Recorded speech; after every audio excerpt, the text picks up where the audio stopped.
سب سے پہلے میں سینٹ کو بتاؤں جناب والا کہ کوئی کیس ابھی تک نہیں آیا. ہم ریڈ الرٹ پہ ہیں. ہم نے کیا سٹیپس لیے ہیں؟ ایک تو یہ ہے کہ جو ہماری پوائنٹ آف انٹریز ہے ان کو ہم نے سٹرینتھن کیا ہے اور مینڈیٹ کیا ہے. یہ تھوڑا سا ہم آؤٹ آف دا وے بھی جا رہے ہیں, میں یہ عرض کر لوں, کیونکہ ہم سینسٹیو ہے چیزوں کو. 2% ہم نے کہا رینڈم چیک کریں کہ JN1 تو نہیں آ رہا. ابھی تک کوئی کیس نہیں آیا. ہم نے سر لیب سسٹم پروونسز میں, سارے پروونسز میں ہمارا لیب سسٹم الحمدللہ فعال ہے, وہ سارے ٹیسٹ کر سکتا ہے. ڈسٹرکٹس پہ ریپڈ ٹیسٹنگ ہو سکتی ہے, لیکن ہم کوشش کر رہے ہیں کہ یہ ٹیکنالوجی اور یہ لیب سسٹم ہم ڈسٹرکٹ میں بھی کر سکیں. ہم نے ٹریننگ کی ہے تمام صوبوں میں, تمام ضلعوں میں. ایکسپرٹس موجود ہے جو ڈیٹیکٹ کر سکتے ہیں, جو رسپونڈ کر سکتے ہیں, جو سسٹم کو چلا سکتے ہیں, وہ ہم نے ٹرین کی ہے 150 ڈسٹرکٹس میں.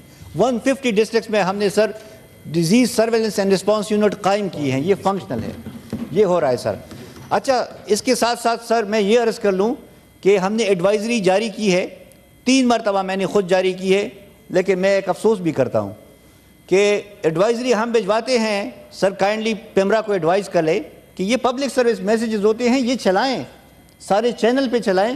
جس طرح آپ نے نشاندہی کی اس طرح کے ہمیں بھی دکھ درد ہے کہ ایسا نہ ہو کہ لوگ میں غلط فہمیاں ہوں. ایڈوائزری ہم نے چلائی کہ کیس نہیں ہے, لیکن ہم یہ کوشش ہی کر رہے ہیں. آپ نے یہ احتیاطی تدابیر کرنی ہے. یہ انفلوئنزا لائک النس ہے سر, اس میں آپ نے صرف احتیاطی تدابیر کرنی ہے, اپنا خیال کرنا ہے. باقی ویکسینیشن کا عمل ہمارا ابھی جاری ہے. مزید بھی ویکسین ہمارے پاس آ رہی ہیں کووڈ کی, اور ویکسین وہ ویکسین جو ہے وہ کووڈ کی اگر ویریئنٹ بھی ہے سر, تو وہ بھی اس کے خلاف امیونٹی بنا سکتی ہے.